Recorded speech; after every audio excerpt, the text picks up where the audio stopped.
My name's Keith Pettigrew, and I'm from Edmonton. I was from Regina during the war. I was with 77 RAF Squadron as a pilot on Halifax 2 Mark 5s. And we got shot down on the 28th of January 1944 at Berlin. We were on our third trip as a crew. We were fortunate enough to get 6 people out of our aircraft, and there was we parachuted. We lost our engineer, who was an Englishman, but a mixed crew. And there were 3 other aircraft shot down that night, and 1 person got out of the other 21. So we consider ourselves quite fortunate to come through it that well. Well, what was your feelings just about the minute before you were hit by the flak that or whatever that knocked you out of the air? Give me that sequence.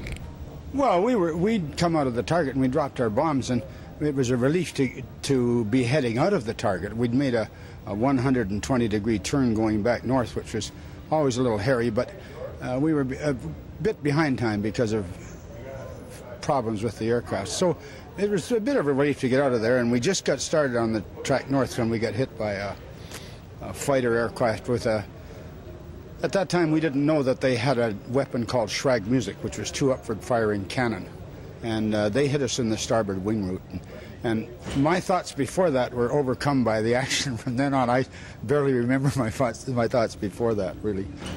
It was... then the action really started. So tell me... keep going and then to end it with the... our starboard inner engine was knocked out of up in about a 45-degree angle, and it was burning, and there was fire along the wing root at the back. And I didn't hesitate too long in giving the crew the order to bail out. And there was 3 of them down in the nose in the Halifax, and they went out, but through a set of circumstances that are rather too long and involved, no one handed me my parachute to put on.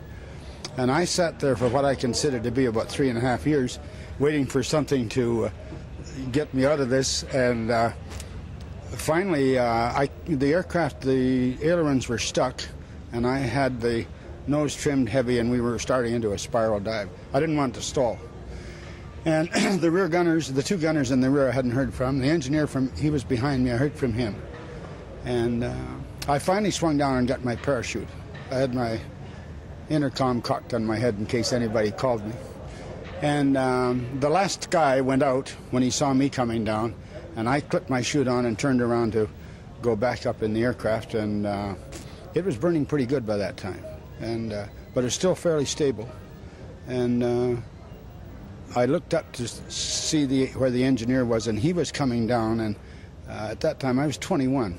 I made a decision that I better get out of there. I wasn't going to hinder him, and that was I lived to regret that, but after something like that happens, you can't do anything about it. It's over. And he either pushed me out. I went out feet first. You're supposed to go out facing the back and somersault out, but I was in a bit of a hurry to get out of his way, and I went out feet first. Of course, as soon as I stuck my feet out, my flying boots were whipped off in the slipstream.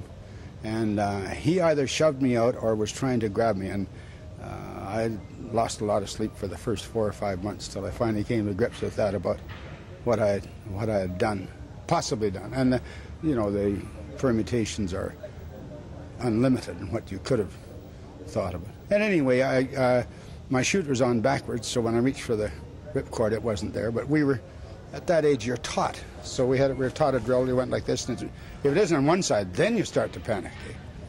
And I got it in my left hand, and the chute opened, and I landed in a field. It was fairly bright because Berlin was burning pretty good. We'd had, I think it was almost 900 aircraft on that night.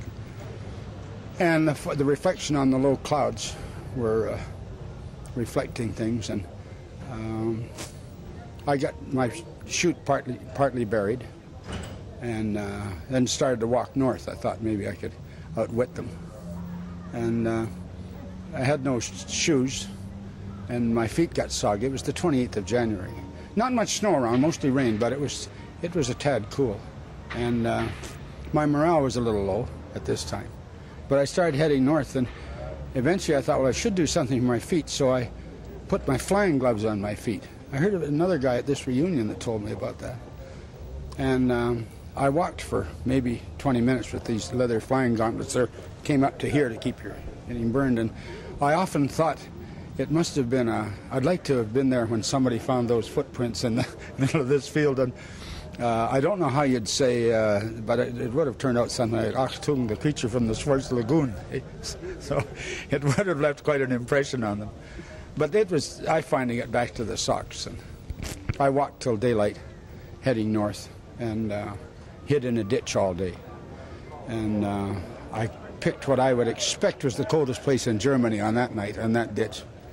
Got some water out of a pond and purified it with some pills we had, and stayed there that day, and I twisted a knee when I landed. It was pretty badly swollen.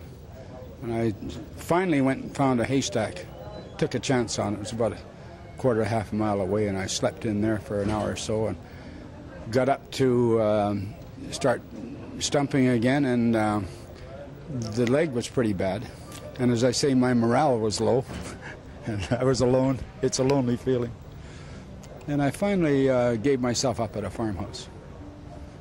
Okay, so the rest I've got on the other tape. Yeah. Now, just before you go, I want your opinion about what do you think of the film, The Fowler and the Horror. Well, in my view, from my standpoint, it's almost a complete distortion of what I believe. And I've read quite a few books on the history of Bomber Command and so on.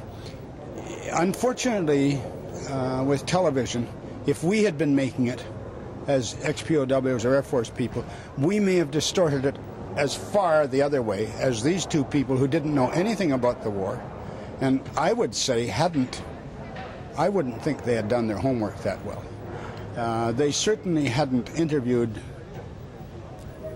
anybody in the groups that I belong to, and I'm fairly active in the POW group and in a group in Edmonton. But it's too bad that it came out the way it did, that they zeroed in. But it's one of the ills of television. You get a one-sided point of view, and then they build on that.